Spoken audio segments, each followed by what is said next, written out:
Полиартрит, ревматоидный полиартрит деген бұл жаңағы коллагеноз дегендердің классына кіреді.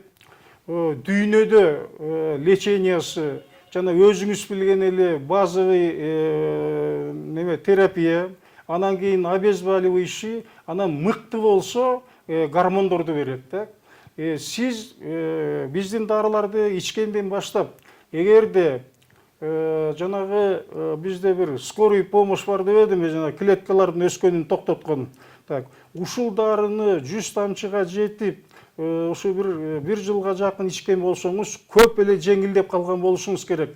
Мисалы үчүн мен азыр айтат элем, 9 тоrodо бир келин ревматоидный артрит менен колдору мындай кыйшайып калган. Ошол киши 1 жылдан ашык ушул дарыны ичти, анан кийин гормонду да таштады, обезболивающий да, мына ушул күндө эч кандай дарысы жүрүп атат. Муну бат эле болот дебеш керек. Бул өтө узакка созулган нерсе. Бул дагы медицинанын бир жаңылыгы деп айтсак болот да. Себеби ревматоидный артритте 3 ай, 5 айдан ашык обезболивающий жашай албайт. Аны сиз абдан жакшы билесиз. Мына скорый помощь ошого жардам берет. Мунун жалаң эле бир киши эмес, бир топ кишилер, эми мисал келтирсем болот. Азыр бул жаңы багыт деп койсок, жаңы болот. Биз жаңы ушул ыкманы киргизип атабыз. Чоң рахмат. Эми дары-дармек маселесин өтсөк, айрым маалыматтарга таянсак, көпчүлүк учурда ушул чет өлкөдөн келген дары-дармектин же мөөнөтү өтүп кеткен, же болбосо ошол мөөнөтү өтөйүн деп калган дары-дармекти берип, орунду тетирисинче күчөтүп алган учурлар болууда да. Бул мындайда Эрмегеним, муну кыргызга аябай бир күйгөн кыргыз деген адам болуш керек да. Мына мен ушул дары-дармек, жаратылыштын дары-дармеги, Кыргызстандын дары-дармеги, ушул формациясы өссүн дегениме 30 жыл болуп калды. Бирок жогору жактагы туугандар, өкмөттүн башында тургандар буга көңүл бөлбөй жатат да. Чын-чынына келгенде, биринчиси, буларды киргизсек, алар окутун ажырап калат да. Бул коммерческий вопрос да. Мына мисал үчүн мен башка алыс барбай эле, балким угуп отурган чыгар. Ниязалиева деген бир депутатыбыз бар. Бир убакта министр болгон, азыр депутат болуп комитеттин башында жүрөт. Канча жолу маселе коюлду, мынагуларды чыгарыш керек. Биздин өзүбүздүн дары-дармек, чөп, жаратылыш байлыктары ашып ташып, мына бүгүнкү күнү Кытайды, Турцияны, Россияны сырье менен обеспечить этип атабыз. Бекер алып кетип атат. Ушулардын баарын өзүбүз чыгарсак, бизге бир жактан дары-дармек ташып келгендин эч кандай кереги жок. Ошол эле башында турган немелер, министри баш болуп, башка жактан арзан, срогу өтүп кеткен дарыларды алып келип алып туруп, штампты кайра өзгөртүп туруп, элге берип атат. Ушул жарандык касиетпи? Ушундай адам ушул отурасылдын башында отурабы? 1 мүнөт отурбаш керек мындай адамдарды. Бирок ошондон темселеп отуруп акча жасайт, акчаны жылдырат, жана коррупциянын баары эле ошо да. Бул коррупцияга байланышкан окуп. Чоң рахмат. Бизде теле көрүүчү бар экен. Алло, саламатсызбы? Сурооңузду берсеңиз болот. Алло, саламатсызбы? Саламатсыз, сурооңузду бериңиз. Мына Карас районунан чыгып аттым эле. Мына мен гепатит боюнча өзүм гепатит болобойм, гепатит С болуп. Ошого кандай мындай чөп дарылар таасир неме бере алабы? Кандай деп берсиз? Мындайда лечениеде сырткары немелерин айтып берсеңиз. Мен гепатит боюнча 3 жолу эфирге ошо гепатит менен ооруган, ошолордун эң кыйын деген гепатит С деген формасын алып чыктым. Ооруларды алып чыгып, ошолорду сүйлөттүм 3 жолу. Мындайда азыр бул деле коммерческий вопрос болуп калган. Баратта аппаратка салат, сени вирусуң көбөйүп калыптыр. Сага жанагы интерферондордон жаңыларынан ич керек деп туруп, ооруларды көгөндөп коет да. Анан ай сайын акчасын алат да, ошол энелерди сала берет. Мен ошо жанагы 3 оору 12 жыл, 10 жыл, 9 жыл гепатит менен ооруп жүргөн ооруларды көрсөттүм. Жана эң кымбат дарыларды алып жүргөн кишилерди алып келип туруп, анан эң акыр аягында өзүбүздүн ыкма менен эметкенде, дарылаганда, мына бүгүн ушул ошто эле эки аяк мындай гепатит жакшы жүргөн кишилер бар. Мен гепатитке бир бергенде 5 дары берем, 1 ай ичет, ошондо ремиссиясы жанагы жакшы жүргөн мезгили бир 6 ай, 1 жылга жетип атат. Бул деген чоң маселе. Чоң рахмат. Бизде дагы телефон байланышта көрүүчү бар экен, ал саламатсызбы, сурооңузду берсеңиз болот. Алло. Алло, саламатсызбы, сурооңузду бериңиз. Саламатсыздарбы? Саламатчылык, сурооңузду бериңиз. Менин кызым 9 жылдан бери эпилепсия менен ооруйт. Ошол кантип ошону айыптырсак болот, ошону айкын маалымат берип койсоңуз. Бул көрүүчүбүздүн кызы 9 жылдан бери эпилепсия менен ооруйт экен, ошону кантип айыктырса болот деген суроосун берди. Эпилепсиянын жүздөгөн себептери бар. Кандай эпилепсия экенин ким билет? Азыр бул кыз карбамизин алып жүрсө керек да, ошол эпилепсияны токтото турган дары берет. Анан биз кошумча чагылган деген дарыны беребиз да.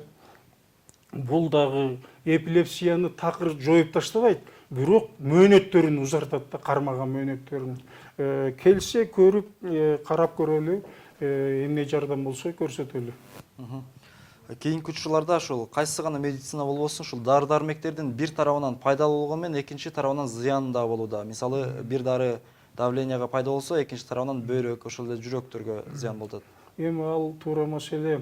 Жалпысынан мындай айтканда, ошо дары-дармектин бир оору чакыра турган бөлүгү пайда болду да, лекарственный болезнь деген. Себеби алар өзүң айткандай бир жагын оңдосо экинчи жагын талкалап коет. Ошону лекарственный болезнь дейт. Бул көбүнчө жанагы биз колдонуп аткан химиянын жана синтетиканын айынан, синтетический препараттардын айынан болуп атат да. Ал эми мунугу азыркы өзүң көрүп аткан дары-дармектер, булар бүт жаратылыштан алынган. Эч кандай кошумча таасир, тескери таасири жок. Бул барат дагы жасай турган ишин жасап кете берет да. Ошон үчүн мен 30 жылдан бери бекеринен булар менен иштеп аткан жокмун да. Ушул онкологиялык оорулар туурасында айтып кетсеңиз, булар жугуштуу ооруларбы же жугуштуу эмес ооруларбы? Онкологиянын бир теориясы, эмне үчүн онкологический оорулар болот дегенде, булар вирустар деп коет да. Эми вирустар, онкология бири-бирине жугуп калбайт. Жугуштуу эмес деп койсо болот да. Бирок дарылаш керек. Бул вирустардан, көбүнчө вирустардан келип чыккан нерселер. Бизде түз байланышта көрүүчүбүз бар экен. Алло, саламатсызбы, сурооңузду берсеңиз болот. Алло, саламатсызбы? Саламатчылык, сурооңузду бериңиз. Бизге гипертонический оору боюнча айтып берсеңиз, анан сиздин дарыларыңызды кайсы жерден сатып алсак болот? Инструкциялары барбы? Мен түшүндүрүм суроого.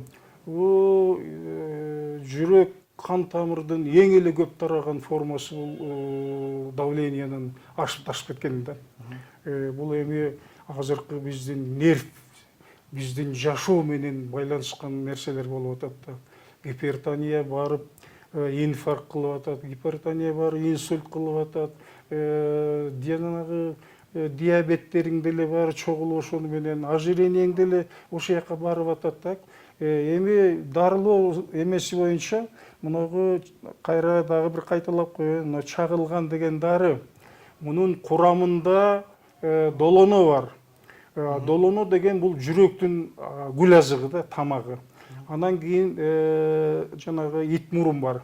Ит мурунда болсо дүйнөдө болгон витаминдердин баары ушунун ичинде да. Анан башка дагы тынчтандыра турган дары чөптөр бар. Мына ушуну менен дарылайбыз. Анан кийинкиси мунугу бальзам нежность деген. Бул болсо давленияны төмөндөтүп, кандын уйганын азайтып, жүрөктү катуу иштетип, анан дагы бир касиети жанагы шишиктерге де пайдасы бар.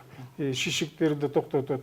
Дагы бир нерсеси, муну айтып коелу, медицинада жанагы эр азаматтар бел кубаты начарлап калганда, бул бел кубатты күчөтө турган дары деп койсок болот. Чоң рахмат.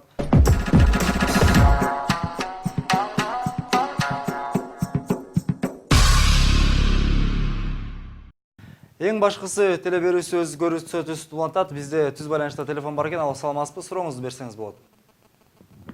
Алло. Саламатсызбы, сурооңузду бериңиз. Саламатсыздарбы? Саламатчылык.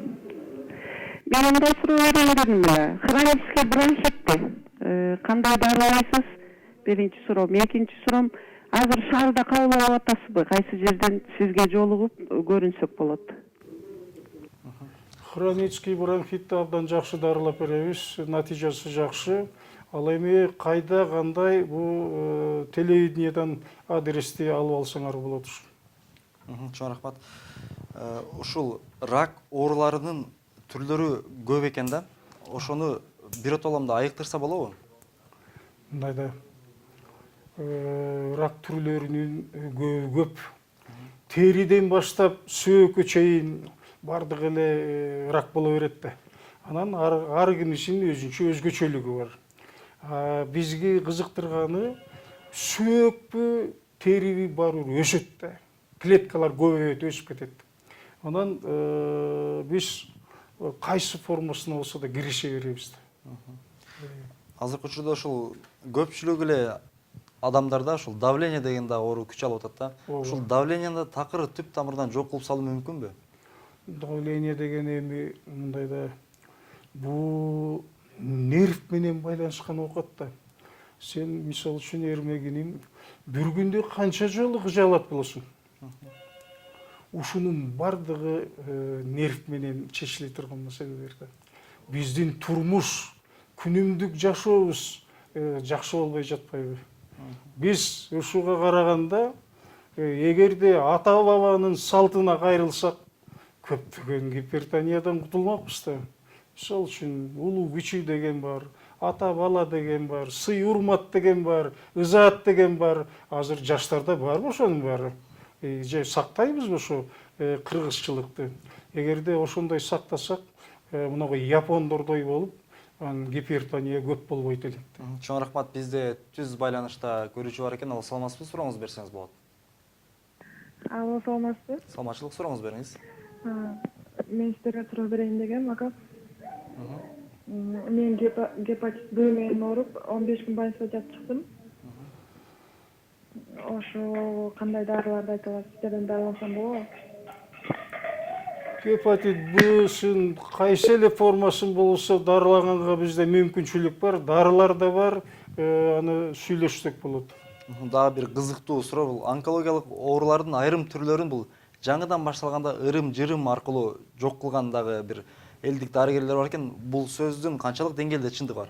Менимче онкологиялык оору деп айтыш үчүн сөзсүз ошо башталган жерден бир клетканы алып туруп изилдеш керек да. Жанагы адис такташ керек да. Ооба, бул клетка жөн клетка эмес, бул онкологиянын клеткасы деп. Ошондо болот да. Анан кийин жанагы ырым-жырым менен аяктырып койгондор бир жерине томуп коюп, бес чочушса деле, дагы бирдеме болсо деле мына шишик экен, мен аяктырып таштадым деп немете берет. Ал туура эмес. Демек, чындыкка жакын эмес. Ырым-жырым менен аягат деген ал онкологияга туура келбейт да. Чоң рахмат. Бизде түз байланышта теле көрүүчү бар экен. Ал саламатсызбы? Сурооңузду берсеңиз болот. Алло, саламатсызбы? Саламатчылык, сурооңузду бериңиз. Неме, ракты бүтүндөй айыктырса болобу?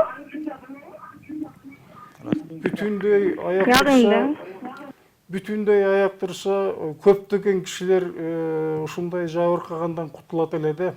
Аракет кылыш керек. Эң акырына чейин аракет кылыш керек. Рак оорусу ошол көбүнчөсү кайсыл жаш курактагыларда кездешет? Азыр айтып атпаймынбы? Мурда мына орто жашагандар, жашы өтүп кеткендерде болчу эле. Азыр жап-жаш эле кишилерде рактын ашказан деле рак болуп атат, өпкөсү деле рак болуп атат. Кайсы органды алсаң, жанагы айттым, кыз келиндердики болсо эмчеги жатыны көбөйүп атат. Азыр жашарды, оорулардын баары эле жашарды деп айтып атпайбыз. Бул демек ушул элдин азыркы абалына жараша болуп атат. Абалына жараша болуп атат. Бизде дагы түз байланышта көрүүчү бар экен. Саламатсызбы? Сурооңузду берсеңиз болот. Алло, саламатсызбы? Саламатчылык, сурооңузду бериңиз. Мен Жалал Абад шаарынан чалып жатам сиздерге. Мен көп жылдан бери хронический цистит оору менен жабыркайм да. Анан кийин месячныйден келиши дагы регулярный эмес да, мендечи аябай көп дарыландым, бирок такыр эле мындай жыйынтык жокса анан кол телефонуңузду кайрадан кайталап койсоңуз, анан сизге барып дарылансак болобу? ооба, ошко келсеңиз сүйлөшөбүз. Негизи эле цистит оорусун ушул кандай дарылайт, ушул тууралуу айтып кетсеңиз. Эми ал эмеде табарсыкка суук тийди деген маселеде. Табарсык ооругандан кийин ал бөйрөктө ооруйт. Ошол жакын жердегилердин баарын оорутат. Анын өзүнчө ыкмалары бар. Дарылары болсо мына ушул универсал абдан жакшы жардам берет. Келсе сүйлөшөбүз. Чоң рахмат. Бизде дагы бир телекөрүүчү бар экен. Алла саламатсызбы? Сурооңузду берсеңиз болот. Алло, саламатсыздарбы? Саламатчылык, сурооңузду бериңиз. Мен Ош шаарынан байланышып жатам. Суроом бар, скорая помощь деген дарыңыз тууралуу кеңири маалымат берип кое аласызбы? Скорая помощь деген бул жаңы чөптөн алынган, чөптөрдөн, курамы чөптөрдөн турат. Бул кандай чөптөр аны айтууга болбойт да. Бул өзү көптөгөн маселелерди чечет. Жанагы суук тийген воспалениядан баштап, эң акыры айттым го, жанагы бат, анан жай өскөн шишиктердин баарын кайтарган, же болбосо жанагы муундары көп жыл аякпаган, ошого дарылык касиети бар. Болбосо жанагы бел оорулары, нерв менен ооругандар, тиши, кулак ооругандар, кандай эле оору болсо токтотуп коет да бул. Бул өзүнчө азырынча жаңы биздин табылга Кыргызстанда көптөгөн кишилерди дарылап атабыз. Чоң рахмат. Бизде дагы бир телекөрүүчү байланышта бар экен. Алла саламатсызбы? Сурооңузду берсеңиз болот. Алло, саламатсызбы? Саламатчылык, сурооңузду бериңиз. Мен Ош шаарынан чалып атам. Сизге суроом, сиз Ош шаарынын кайсы жеринен кандай кылып тапсак болот? Адресиңизди айта аласызбы?